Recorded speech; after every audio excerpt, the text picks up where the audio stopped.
Bismillahirrahmanirrahim. Assalamualaikum warahmatullahi wabarakatuh. Alhamdulillahi rabbil alamin, alladzi hadana li hadza wa ma kunna linahtadiya laula an hadanallah. Asyhadu an la ilaha illallah wahdahu la syarikalah wa asyhadu anna Muhammadan abduhu wa rasuluh. Rabbis rohli sadri wa yassirli amri wahlul 'uqdatam min lisani yafqahu qawli. Amma ba'du. Yang kami hormati Ustadz Nur Faizin selaku penceramah. Yang kami hormati Dr. Dodi Indra Permadi selaku Ketua Yayasan Pendidikan Al-Quran Sirajuddin Ihsan.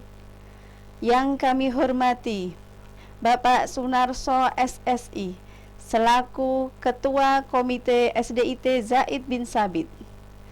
Yang kami hormati Ibu Nur Aini Wardati SPD selaku Kepala Sekolah SDIT Zaid bin Sabit. Yang kami hormati Bapak Ibu Guru dan karyawan SDIT Zaid bin Sabit. Yang kami hormati pula Bapak Ibu Wali Murid SDIT Zaid bin Sabit beserta anak-anakku kelas 1 sampai dengan kelas 6 yang kami banggakan.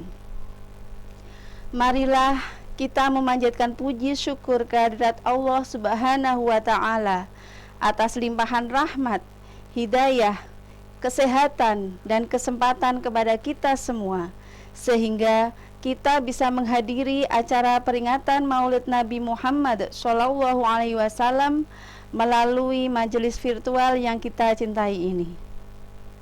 Sholawat serta salam marilah kita haturkan kepada Rasulullah Muhammad SAW beserta seluruh umatnya yang senantiasa istiqomah di jalan Allah. Amin.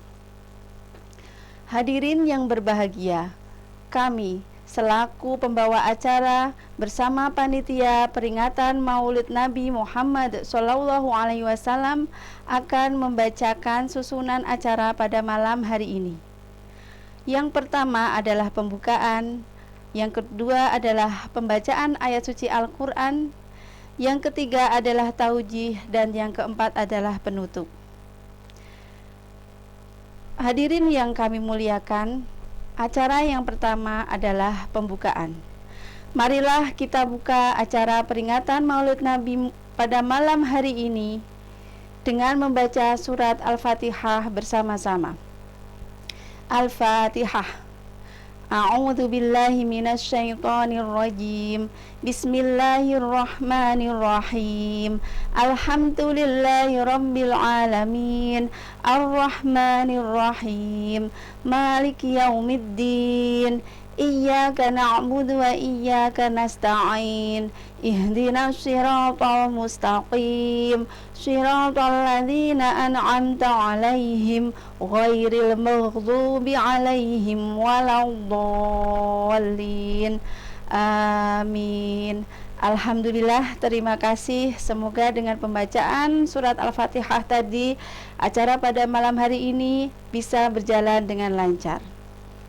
Acara yang kedua adalah pembacaan ayat suci Al-Quran yang akan dibawakan oleh Ibu Sri Lestari. Kepada beliau, Ibu Sri Lestari, kami persilakan. Bismillahirrahmanirrahim.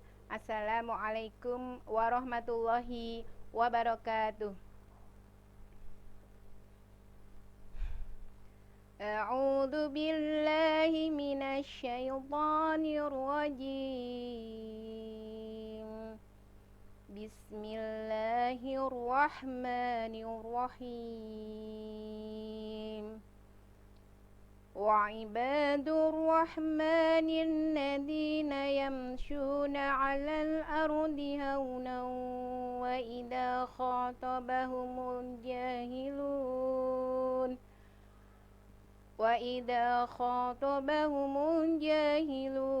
qalu salama. والذين يبيتون لربهم سجدا وقياما القيامة والذين يقولون ربنا اصرف عنا عذاب جهنم إن عذابها كان غراما إنها ساءت مستقرا ومقاما والذين إذا أنفقوا لم يسرفوا ولم يقتروا وكان بين ذلك قواما والذين لا يدعون مع الله إلها آخر ولا يقتلون النفس التي حرم الله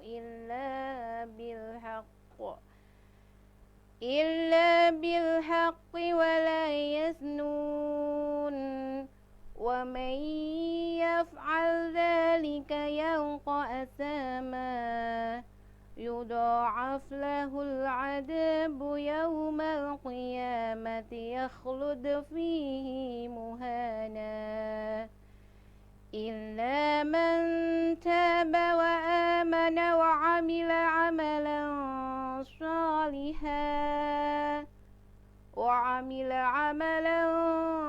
صالحا فأولئك يبدل الله سيئاتهم حسنات وكان الله غفورا رحيما ومن تاب وعمل صالحا فإنه يتوب إلى الله متابا والذين لا يشهدون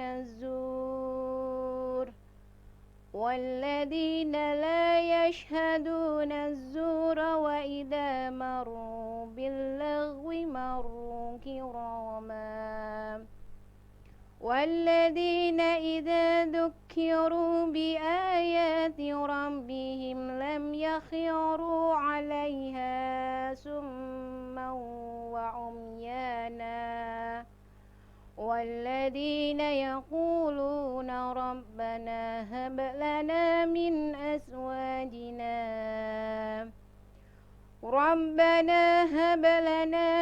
أزواجنا وذرياتنا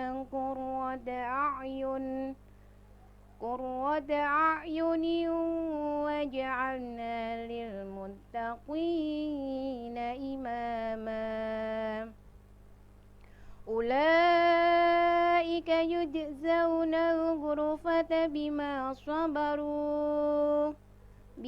صبروا ويلقون فيها تحية وسلاما خالدين فيها حسنت مستقرا ومقاما قل ما يعبأ بكم ربي لولا دعاؤكم فقد كذبتم فسوف يكون لزاما صدق الله العظيم. Assalamualaikum warahmatullahi wabarakatuh. Terima kasih kami ucapkan kepada Ibu Sri Lestari. Semoga dengan pembacaan ayat-ayat suci Al-Quran tadi, Allah semakin memberikan keberkahan acara kita pada malam hari ini.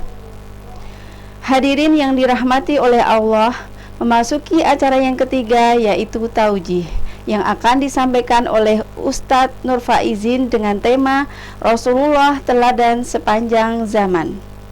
Kepada Ustadz Nur Faizin kami persilakan.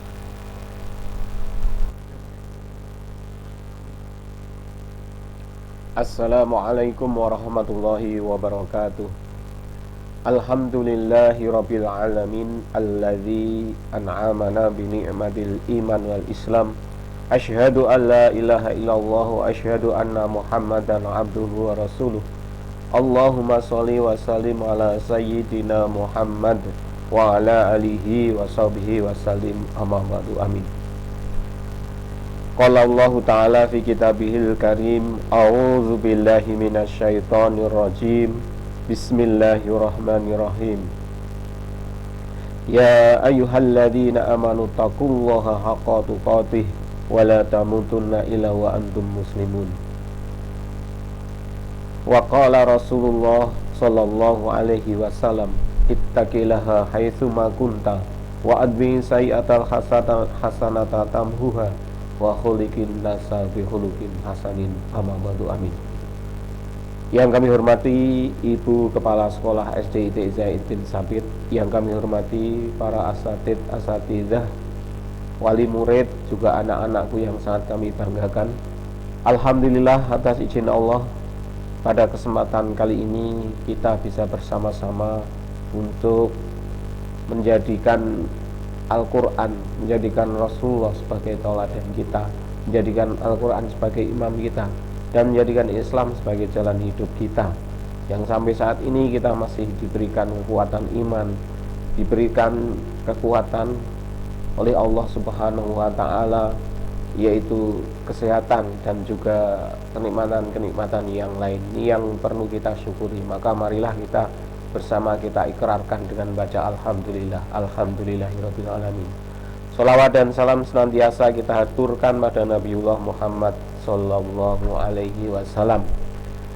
Bapak Ibu, wali murid dan anak-anakku yang sangat kami banggakan, pada kesempatan kali ini sedikit kita akan bersama-sama dalam rangka memperingati Mauludin Nabi Muhammad sallallahu alaihi wasallam, atau yang biasa kita sebut dengan milad atau maulud, yang artinya memperingati lahirnya Nabi kita Muhammad sallallahu alaihi wasallam. Bapak Ibu yang dirahmati Allah Subhanahu wa ta'ala, kita tidak akan membahas khilafiyah tentang boleh atau tidaknya memperingati, tapi kita akan bersama-sama meneladani urgensinya mengapa kita mengkaji atau bersama-sama kita memperingati Maulud Nabi. Ada beberapa hal yang perlu akan kita sampaikan pada kesempatan kali ini. Yang pertama kali yaitu kita akan mengenang atau in memorial, mengenang perjuangan beliau, mengenang kelahiran beliau, yang waktu itu setelah sekian lama tidak ada nabi, setelah Nabi Isa, nabi yang ke-24. Kemudian kehidupan di tanah Arab waktu itu sangat jauh dari nilai-nilai agama, sangat jauh dari nilai-nilai kemanusiaan. Bahkan yang sering kita sebut dengan zaman jahiliyah itu adalah sangat tidak memanusiakan manusia. Betapa sedihnya, betapa hancurnya peradaban di Makkah waktu itu, di mana perjudian, perkelahian, permusuhan antar suku, mabuk, minum-minuman keras, bahkan berkelahi antar kelompok, ini sudah menjadi hal yang biasa. Dan yang terparah adalah sudah mulai meninggalkan ajaran tauhid, ajaran Nabi Isa alaihissalam, yaitu sudah pada mulai menyembah berhala, menyembah pohon, menyembah sama manusia, patung dan sebagainya. Nah, maka kondisi masyarakat di waktu itu, di zaman jahiliyah itu persis seperti kehidupan di alam rimba, di hutan rimba, di mana yang kuat dia yang menang, tidak mengenal hukum, bahkan lebih parah daripada kehidupan hewan. Bayangkan ketika itu ada kebiasaan orang-orang jahiliyah yang mempunyai anak, lahir seorang perempuan kemudian langsung dibunuh. Nah, ini sangat bahkan kita tidak atau jarang ya di kelompok hewan yang melakukan seperti itu. Ini manusia. Nah, karena apa? Takut, malu, aib kalau punya anak perempuan. Ini kebiasaan bangsa Arab waktu itu sebelum Nabiullah Muhammad SAW dilahirkan. Dan masih banyak lagi kisah-kisah sedih, kisah-kisah yang di luar nalar kemanusiaan di zaman jahiliyah waktu itu. Maka Allah Subhanahu wa ta'ala tidak membiarkan hambanya sengsara, menderita, karena tidak ada satu pencerahan, tidak ada satu yang bisa memberikan kedamaian di negara itu pada waktu itu. Maka Allah turunkan, Allah lahirkan sosok seorang nabi yang kelak akan menjadi nur, cahaya, akan menjadi tauladan bagi manusia pada waktu itu. Akhirnya tepat pada tanggal 12 Rabiul Awal tahun gajah, Allah Subhanahu wa ta'ala mengutus atau memberikan satu sosok figur agar umat Islam menjadi selamat di dunia maupun di akhirat. Nah, di 12 Rabiul Awal inilah langkah tonggak sebuah peradaban baru akan dibangun pada zaman jahiliyah waktu itu. Nah, proses kelahirannya Nabi Muhammad SAW, proses kelahirannya Muhammad yang waktu itu juga Nabi sudah ditinggal oleh ayahnya semenjak masih berada di kandungan ibunya, sehingga Nabi tidak melihat sosok ayahnya. Nah, dari sosok ibunya Aminah inilah Nabi kita Muhammad SAW lahir ke dunia ini. Yang artinya dengan kelahirannya Nabi Muhammad ini nanti akan membawa sebuah kedamaian atau juru selamat di kebiasaan jahiliyah. Terbukti setelah Nabi kita Muhammad SAW lahir, kemudian mulai menapak hidup baru, masyarakat jahiliyah, masyarakat bangsa Arab pada waktu itu diajak untuk berpikir ilahiyah, berpikir ilmiah, dan berpikir rasional tentang makna kehidupan di dunia ini. Nah, awalnya ketika Nabi kita Muhammad SAW ini lahir, sudah ada tanda-tanda kenabian, sudah ada tanda-tanda ciri-ciri bahwa sosok bayi yang dilahirkan oleh Aminah ini kelak akan menjadi seorang yang hebat, seorang yang terkenal di dunia, menjadi suri tauladan bagi umatnya, dialah Muhammad. Nah, kemudian apa yang harus kita contoh dari Nabi Muhammad SAW? Yang terpenting dari kita memperingati Maulid Nabi Muhammad SAW ini adalah meneladaninya. Apa yang bisa kita teladani dari sosok Nabi kita? Maka di dalam Al-Quran sudah disebutkan, laqad kana lakum fi Rasulillahi uswatun hasanah. Sungguh sudah ada pada diri Rasulullah itu suri teladan yang baik. Yang pertama yang bisa kita teladani dari Nabi kita Muhammad SAW adalah ketakwaannya, ketakwaannya kepada Allah Subhanahu wa ta'ala. Ini yang pertama. Nah, takwa itu apa? Takwa adalah meninggalkan perbuatan yang dilarang Allah, meskipun itu bertentangan dengan nafsu kita, dan menjalankan apa yang diperintahkan Allah yang kadang juga itu bertentangan dengan nafsu kita. Baginda Nabi kita yang sudah dijamin maksum, ketakwaannya, ketaatannya kepada Allah tidak diragukan lagi. Nah, maka yang pertama ketakwaannya kepada Allah Subhanahu wa ta'ala. Mari kita bersama-sama meneladani apa yang diperintahkan Allah semaksimal mungkin kita lakukan, dan apa yang menjadi larangan-larangan Allah kita wajib untuk meninggalkan, yang kadang juga itu bertentangan dengan nafsu kita. Ini yang pertama, ketakwaannya. Kemudian yang kedua yang bisa kita teladani dari Nabi kita Muhammad SAW adalah ibadahnya. Setelah takwanya, taatannya kepada Allah, ibadahnya. Bahwa Nabi kita, Masya Allah, dalam memberikan contoh uswah kepada umatnya, bahwa ibadah itu semua yang kita kerjakan ketika itu diridhai Allah Subhanahu wa ta'ala, itulah namanya ibadah.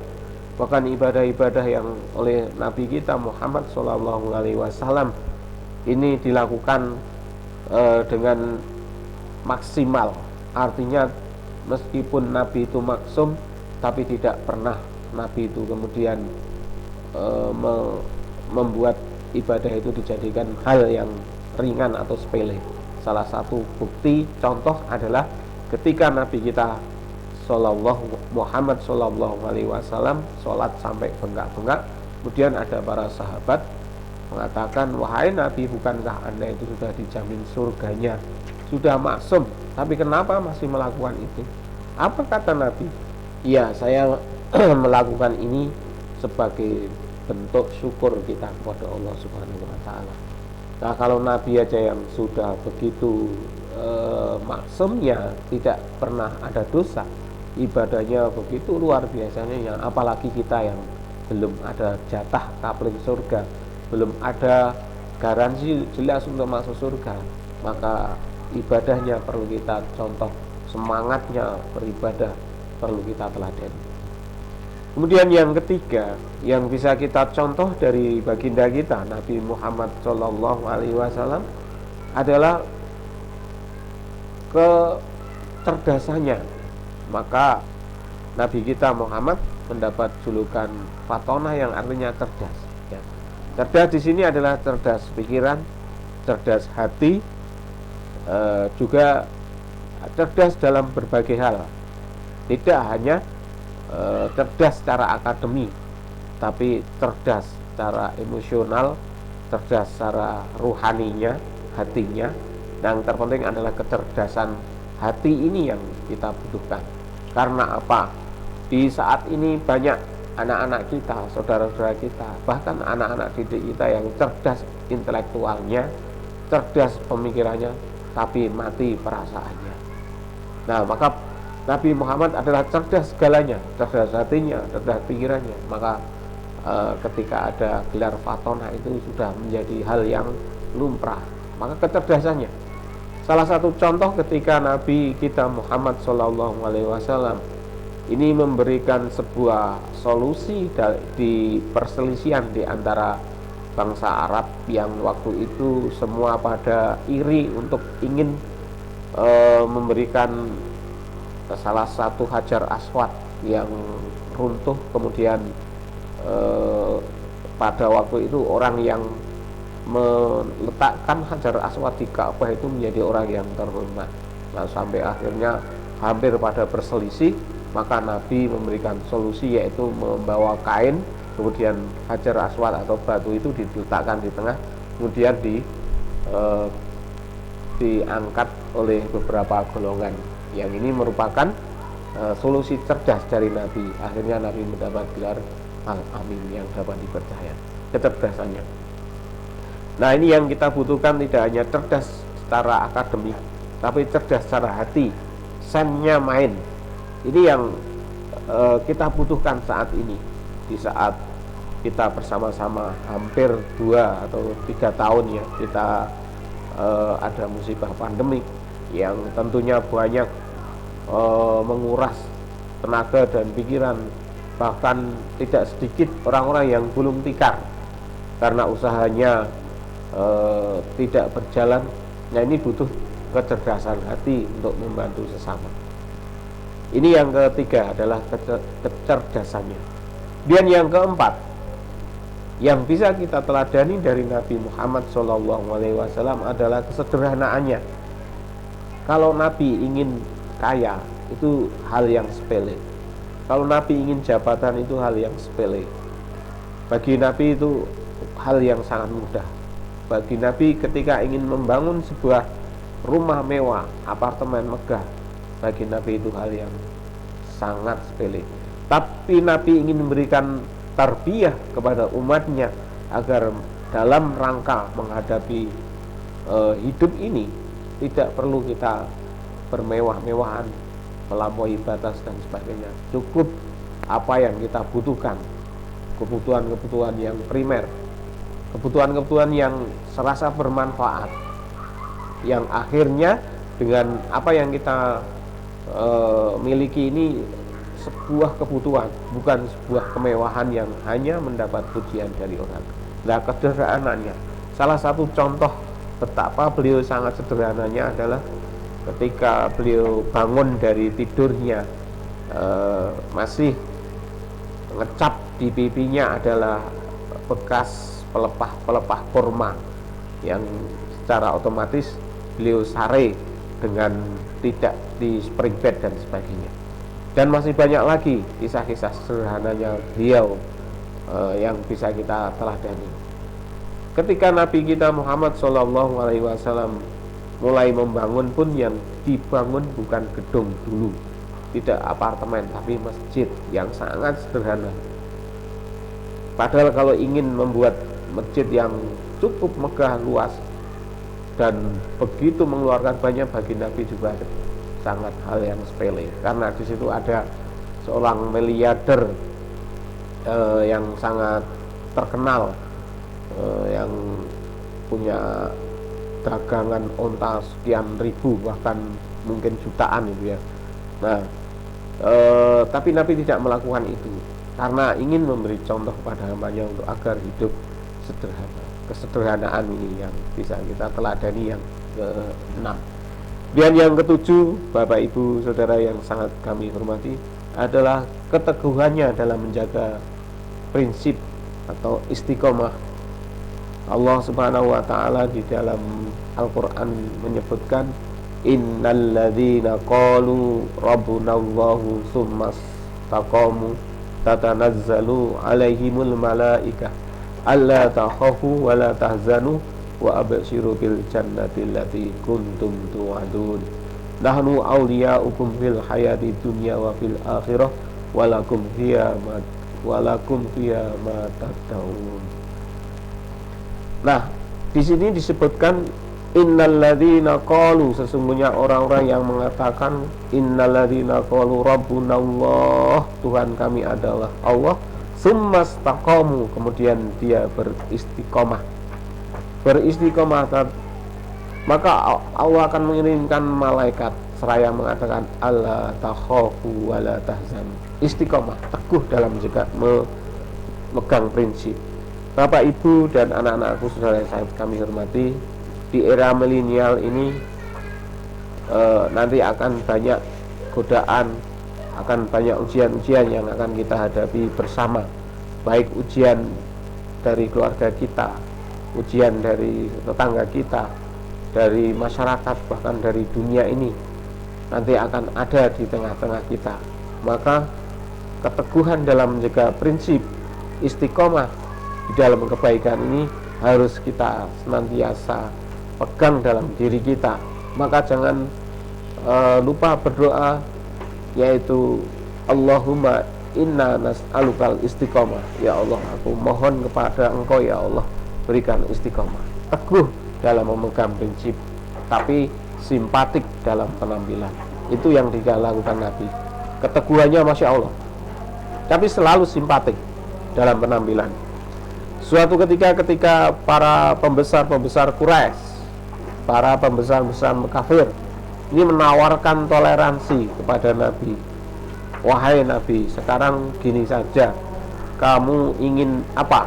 Ingin jabatan, kamu ingin kedudukan, kamu ingin harta, kamu ingin tahta, kamu ingin wanita, akan saya kumpulkan harta semuanya, akan saya carikan wanita yang tercantik di Arab. Tapi buat engkau, akan saya berikan buat engkau dengan syarat, dengan catatan Anda berhenti dalam mendakwahkan Islam, berhenti dalam mengajarkan tauhid, karena sudah mengganggu ajaran naluri nenek moyang. Apa kata beliau? Seandainya 4 hari engkau berikan di tangan kanan saya dan rembulan di tangan kiri saya, saya tidak akan berhenti dalam mendakwahkan dinul haq, dinul tauhid ini.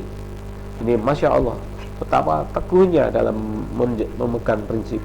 Tapi beliau sangat simpatik sekali dalam penampilan. Bapak Ibu yang dirahmati Allah dan anak-anakku semuanya. Kemudian yang selanjutnya, yang ke-8, yang bisa kita teladani dari baginda kita Nabiullah Muhammad Sallallahu Alaihi Wasallam adalah kesabarannya. Kalau tadi keteguhannya dalam menjaga prinsip, kemudian yang ini adalah kesabarannya.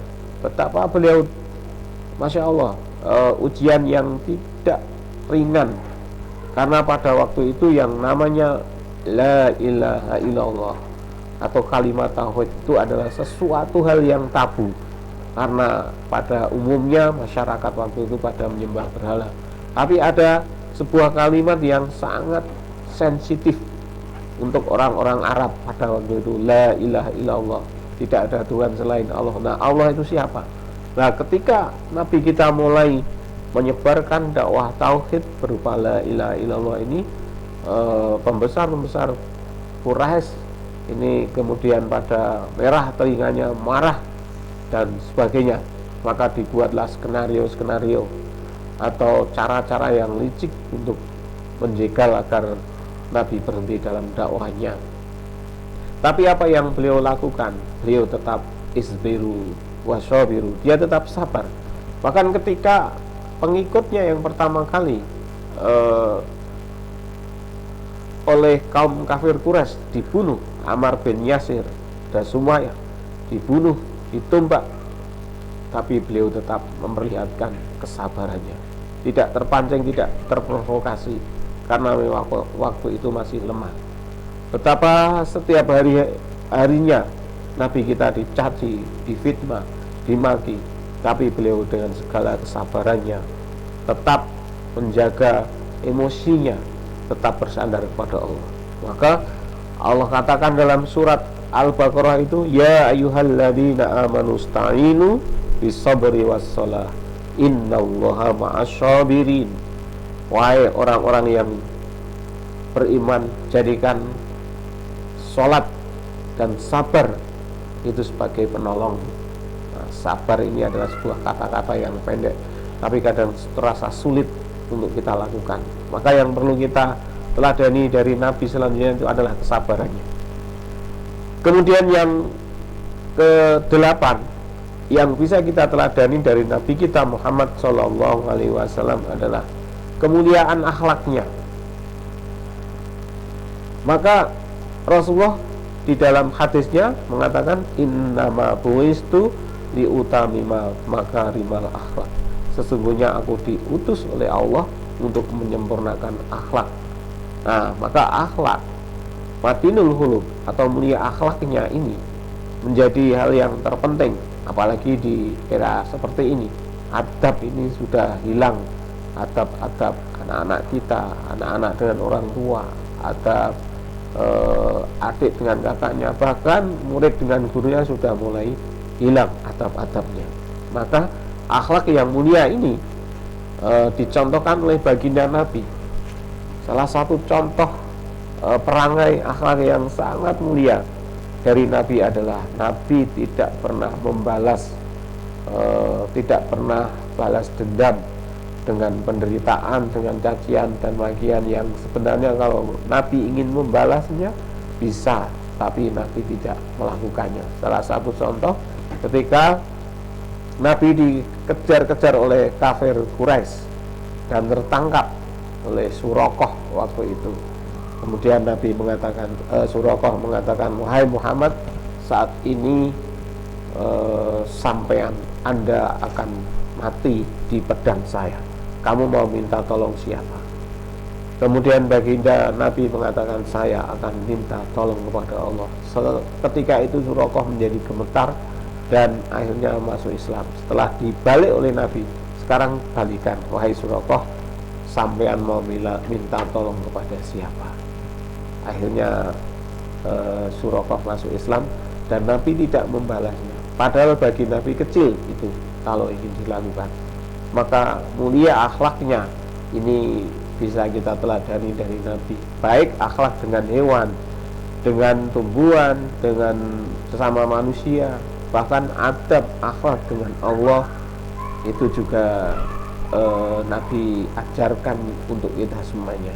Bapak Ibu yang dirahmati Allah Subhanahu wa taala, yang terakhir yang bisa kita contoh dari Nabi kita Muhammad Sallallahu Alaihi Wasallam adalah satu yang sangat penting sekali, yang ini mudah sering kita lupakan, yaitu keberaniannya, kendel dalam hal yang benar. Ya, betapa tidak ya Nabi seorang diri menyebarkan tauhid di Jazirah Arab waktu itu, tapi keberaniannya Masya Allah luar biasa, tidak diragukan lagi. Nah, maka anak-anak semuanya, saudara semuanya, jadi wong kendel, pemberani ini penting, karena mental ini adalah modal untuk kita menjadi siapapun. Mental harus kita asah. Pemberani, menjadi orang yang pemberani dalam tanda kutip adalah pemberani hal yang positif. Bapak Ibu, wali murid dan anak-anak semua yang dirahmati Allah, barangkali ini sedikit yang bisa kami sampaikan untuk mengawali kabar ya bisa setelah sekian lama kita vakum karena ada pandemik. Ini sudah mulai lagi, nanti akan diisi oleh ustadz atau ustadzah yang lain. Maka dari itu mari kita bersama-sama berdoa kepada Allah agar senantiasa diberikan kekuatan, istiqomah, dan bisa mendapat syafaat dari Rasulullah Muhammad SAW atas izin Allah. Untuk itu, kalau ada yang salah, ini jelas karena kebodohan saya pribadi. Kalau ada yang benar, itu jelas dari Allah Subhanahu wa Ta'ala. Dan saya yakin Quran dan hadis tidak ada yang salah. Yang salah adalah saya. Ini akhirul kalam. Wallahu a'lam bishawab. Wassalamualaikum warahmatullahi wabarakatuh. Terima kasih kami haturkan kepada Ustadz Faizin atas taujih yang diberikan. Semoga semakin menambah keimanan dan ketakwaan kita kepada Allah Subhanahu wa Ta'ala, serta bisa menambah kecintaan kita kepada Rasulullah Muhammad SAW. Hadirin yang berbahagia, memasuki acara yang terakhir adalah penutup. Marilah kita tutup acara pada malam hari ini dengan bacaan hamdalah dan doa kafaratul majlis bersama-sama. Alhamdulillahirabbil alamin, subhanakallahumma wa bihamdika asyhadu an la ilaha illa anta wa atubu ilaik. Kami selaku panitia menghaturkan terima kasih yang sebesar-besarnya atas perhatian Bapak dan Ibu semua. Mohon maaf atas segala kekurangan. Kami akhiri. Assalamualaikum warahmatullahi wabarakatuh.